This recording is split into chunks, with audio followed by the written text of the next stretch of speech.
Então, tá gravando de volta dessa aula, eu subo lá no YouTube, vocês podem ver a hora que vocês quiserem, tá? É bem rapidinho para subir, nem me incomoda. Ok?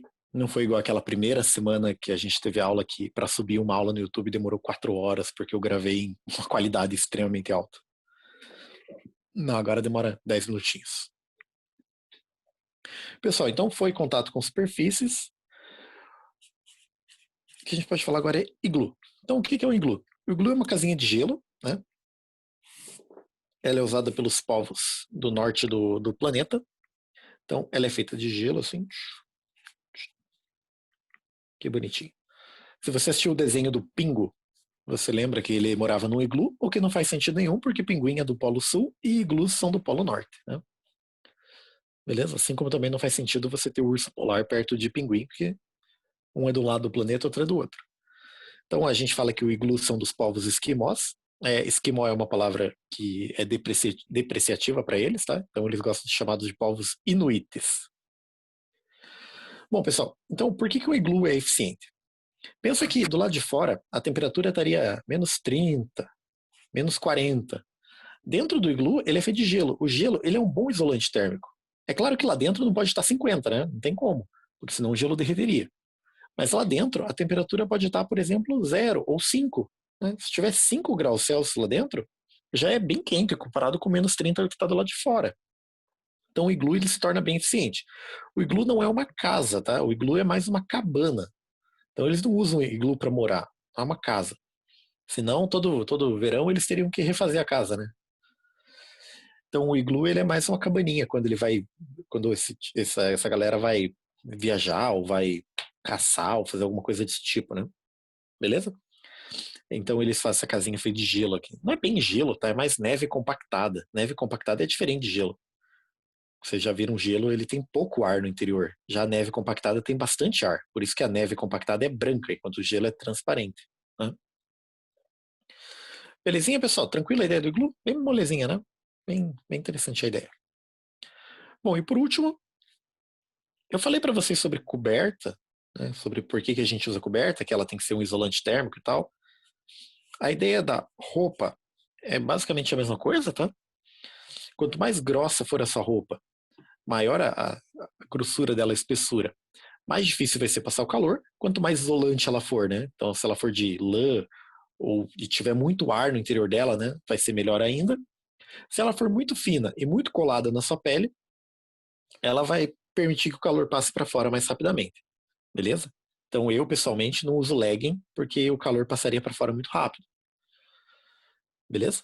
Por isso que eu gosto de roupa mais larguinha, que deixe ficar uma camadinha de ar. Essa camada de ar vai permitir que o meu corpo não jogue esse calor para fora o tempo todo. Só que os animais, eles não têm roupa, né? Beleza? Falar, o meu cachorrinho tem. Então tire porque não precisa, tá? Beleza? Pensa nos husky que moram na Rússia. Eles dormem em cima da neve, não tem problema nenhum, tá? Não precisa de roupinha animal. Os animais, eles têm maneiras diferentes de impedir que o corpo jogue muito calor para fora. Os animais, obviamente, que produzem calor próprio, né? Aves e mamíferos. Uma maneira muito eficiente, uma maneira muito eficiente é você ter pelo. Então, você pode ter pelo. Então, seria o caso, por exemplo, do urso ou de uma rena, certo? Então esses animais eles têm um pelo muito grosso, né, uma ovelha, que vai diminuir a quantidade de troca de calor do corpo para o ambiente. Outra forma muito eficiente, daí no caso das aves, são as penas. Né? Pena e pelos, no fim das contas, têm a mesma origem. Então, se você tem um canário, por exemplo, ele lá é todo bonitinho, todo fininho, daí de repente, quando tá frio, ele arrepia as penas e vira uma bola, né? Ele fica bem gordão. Por que isso acontece, então? Quando ele arrepia as penas, no meio das penas enche de ar, entra um monte de ar no meio das penas. Esse ar, ele é isolante. Então, quando um animal se arrepia, assim, todo arrepiado, uma ave principalmente, ela está se tornando muito mais isolante. E isso vai diminuir a quantidade de calor que ela perde para o ambiente, né? Lembre que o calor que a gente joga para fora é a gente que produz. E para a gente produzir, a gente tem que comer. Então, se você jogar muito calor para fora, você vai ter que comer mais, né, para compensar. Por isso que no inverno a gente tem a tendência de comer mais, tá? Beleza? Que a gente sabe que o nosso corpo vai perder mais calor. E a última coisa aqui e essa é bem interessante, vale para mim bastante, tá? O que serve para você impedir a troca de calor é gordura. Gordura é muito isolante. Então, quando você tem muita gordura entre os seus músculos e a sua pele, essa gordura ela também dificulta muito a troca de calor. Então, se você pegar, não vou pegar o caso de ninguém, tá? Se pegar o caso de uma baleia, entre o músculo e a pele da baleia, ela tem muita gordura mesmo. Essa gordura, ela dificulta essa troca de calor entre a baleia e o ambiente. Daí, nesse caso, a baleia ela perde menos calor para o ambiente, né? Precisa comer um pouquinho menos, certo? Pegar o caso de um elefante. Um elefante também, ele vai ter uma camada de gordura bem grande. Você fala, pô, mas o elefante mora numa região muito quente, ele não tinha que jogar calor para fora? Mas lembre que, no caso do elefante, essa gordura ela serve para impedir que o calor do ambiente passe para ele. Então também funciona dessa forma. Pensa nas pessoas que vivem no deserto, lá, beduínos, né? Pensa numa roupa típica árabe mesmo. É uma roupa que não é fina, certo? É uma roupa clara, isso é importante, tá? A gente vai discutindo mais para frente, mas não é uma roupa fina, é uma roupa grossa. É uma roupa grossa para quê? Para impedir não, né? Para dificultar que o calor do ambiente passe para a pessoa, tá? E como no deserto é bem frio de noite, né? De noite vai servir para impedir que o calor do corpo vá para o ambiente. Pessoal, que mais? Acho que tá tranquilo aqui, né? Sobre todos esses exemplos que a gente falou aí, alguém tem alguma dúvida? Tá tranquilo? Então eu vou pegar aqui o meu papel de volta, só para te lembrar todos os exemplos que a gente falou. Olha, a gente falou do isopor, da parede da geladeira, da garrafa térmica, cabo de panela, tereréu, contato com superfícies, iglu, roupa, coberta, pelo de animal, pena, gordura. Tá tranquilo essas definições aí? Alguém tem alguma dúvida? Tá tranquilo. Então vocês perceberam que é bastante teórico, né? Beleza? Pessoal, então agora eu quero que vocês peguem a apostila de vocês, tá? A apostila de vocês na página número 7.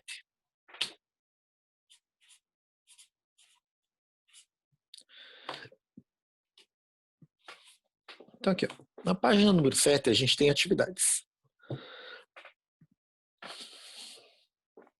Eu vou fazer com vocês a 1, a 2, a 3 e a 4.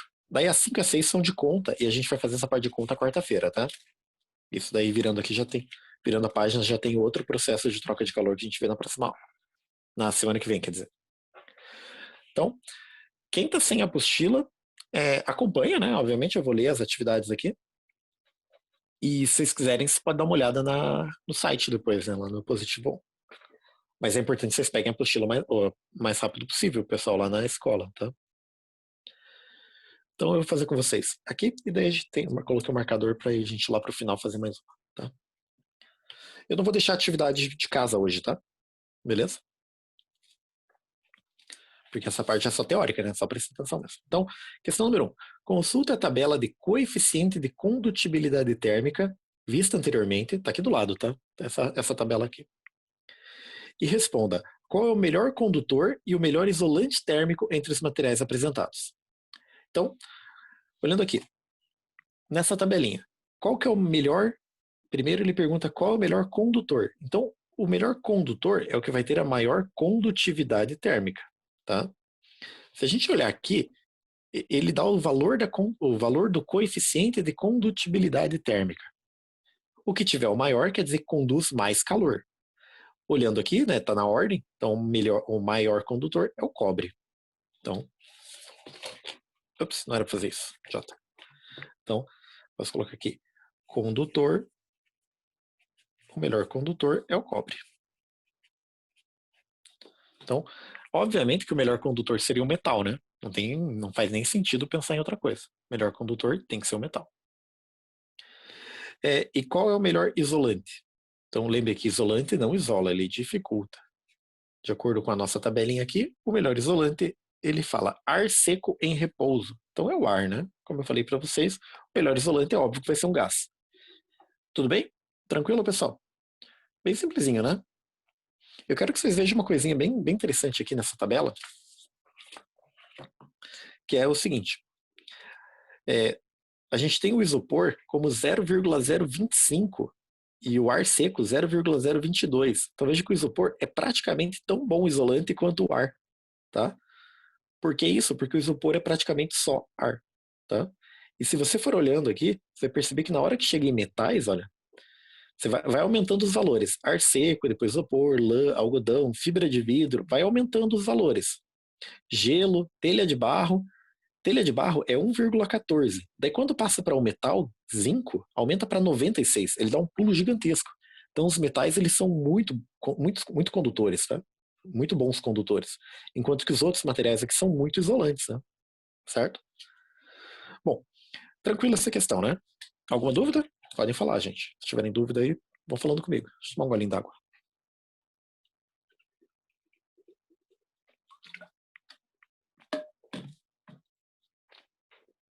Então vamos para o número 2.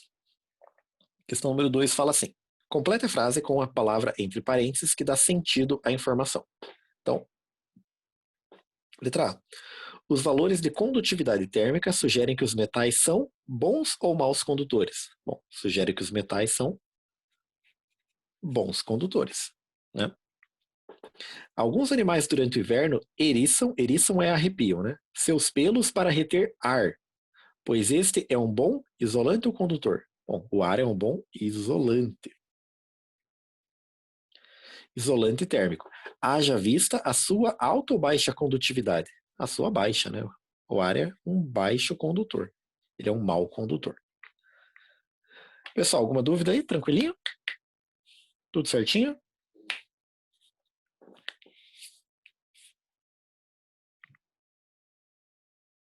Não estão falando comigo mais? Tristeza. Desculpa, professor, pergunta de novo, não entendi. Tá tudo tranquilinho aí? Alguma dúvida? Tá tranquilo. Bem Tudo fácil, tranquilo. né? Ok. Bom, questão número 3. Essa número 3 aqui é bem interessante, tá? Ele fala assim, ó. A do verbo haver, né? Existem hotéis cujas paredes e móveis, inclusive as camas, são feitas de gelo. Os proprietários garantem que seus hóspedes passam mais frio fora do que dentro do hotel. Com base nos coeficientes de condutibilidade térmica, elabore uma justificativa física para esse fato. Então, por que a pessoa passaria mais frio fora do que dentro, sendo que dentro é tudo feito de gelo? Bom, a ideia é porque o gelo ele é isolante. Então, eu justificaria assim. O gelo é isolante. Certo? E mesmo que a parede seja feita de gelo, dentro pode estar a temperatura máxima do gelo, 0. Mas para fora pode estar muito mais frio, né? Beleza? Então, basicamente é isso, tá? Não tem muito o que mais discutir, né? Vocês já viram esse tipo de hotel, mas existem. A questão número 4, aqui do lado. Qual a razão de tijolos maciços apresentarem maior coeficiente de condutividade que tijolos feitos com o mesmo material, porém furados? Então, se a gente olhar na tabelinha aqui, ó, o coeficiente de tijolo maciço, feito inteiro de barro, 0,70. De tijolo furado, que tem os buracos com ar, 0,35. Por que o tijolo furado conduz menos calor do que o tijolo maciço? Bom, é meio óbvio, né? Porque tem ar. Tá meio óbvio. Então a explicação aqui, a resposta é porque o ar é melhor isolante. Então é isso. Quanto mais ar eu colocar no meio, mais isolante as coisas vão ficando, né? Então essa é a resposta da questão número 4. Fechou, pessoal? Essas 4? As 5 e as 6 envolvem conta. A gente vai fazer conta daí na próxima aula, quarta-feira, tá? Quarta-feira, lembre, a gente tem a primeira aula da manhã. Nossa aula começa às 8h10 da manhã. E eu separei mais uma aqui para fazer com vocês, olha. É na página número 28. A gente termina essa e encerra por hoje, tá? Então aqui, deixa eu tirar meu marcadorzinho que eu não vou usar mais. Agora. Então aqui na página número 28, na hora do estudo, a gente tem aqui a questão número 1, que é uma questão do Enem. Ele fala assim, olha, uma garrafa de vidro e uma lata de alumínio, cada uma contendo 330 ml de refrigerante, são mantidas em um refrigerador pelo mesmo longo período de tempo. Então a gente deixou uma garrafa de vidro e uma latinha, as duas têm exatamente a mesma quantidade, pelo mesmo tempo, bastante tempo, dentro da geladeira. Ao retirá-las do refrigerador com as mãos desprotegidas, tem-se a sensação de que a lata está mais fria que a garrafa. É correto afirmar que, então, quando eu pegar a garrafa de vidro e a lata de alumínio, parece que a lata está mais gelada. Então, a pergunta aí é, por quê, né? A letra A, ele fala, a lata está realmente mais fria, pois a capacidade calorífica, né, a capacidade térmica da garrafa é maior do que a da lata. Será que é por isso? A lata realmente vai estar mais fria? Bom, se ele falou que as duas ficaram por um longo período de tempo, quer dizer que já deu tempo delas entrarem em equilíbrio térmico com o meio da geladeira, com o interior da geladeira. Ou seja, tanto a geladeira, quanto a garrafa, quanto a lata estão na mesma temperatura, tá? Então a lata não está mais fria. Resposta correta não é a letra A. Então não é a letra A. Letra B. A lata está de fato menos fria que a garrafa. Também não faz sentido, né? Acabei de falar que as duas estão na mesma temperatura. A letra C. A garrafa e a lata estão à mesma temperatura. Até aí tá certo. Possuem a mesma condutividade térmica. Aí já tá errado, né? Se a lata é de metal e a garrafa é de vidro, elas não podem ter a mesma condutividade térmica, porque metais têm condutividade térmica maior. Então tá errado também. A letra D. A garrafa e a lata estão à mesma temperatura.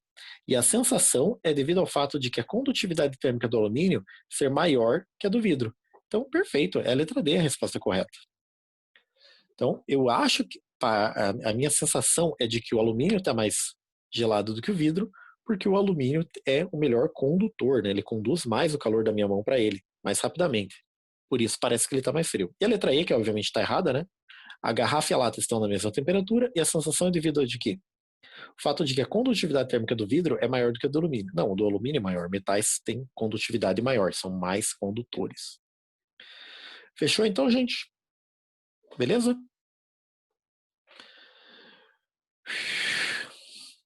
Falei bastante, né? Pessoal, muito difícil a condução? Condução de calor? O que vocês me dizem? Falem comigo, pessoal. Achei fácil, professor, bem tranquilo. E é bem, como que é a palavra? É bem o que a gente já imagina, né? Certo? Não tem nada muito novo, né?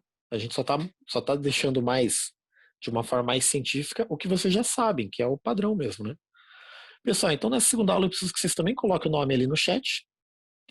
E daí a gente já pode encerrar. Eu não vou deixar atividade nenhuma, tá? Desses conteúdos aqui eu não vou deixar atividade nenhuma. E daí a gente já pode. Vocês podem deixar o nome e dar tchau e até quarta-feira.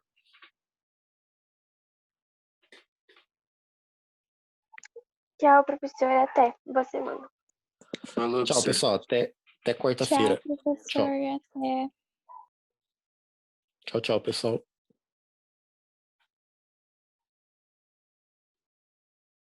Falou, professor. Falou, até mais. Tchau, tchau.